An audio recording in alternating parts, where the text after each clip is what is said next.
ये बेस मैंने अलग से लाया था और ये इसमें मैंने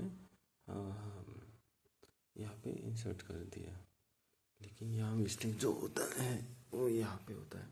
तो सबसे पहले वॉशर, फिर ये फिर उसके बाद ये इस तरफ, ये प्रोजेक्शन इस तरफ चाहिए, जहाँ काफ़ी लोग मिस्टेक करते हैं।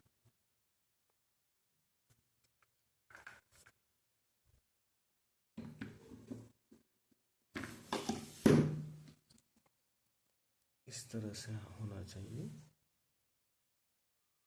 यहाँ पे एक वॉशर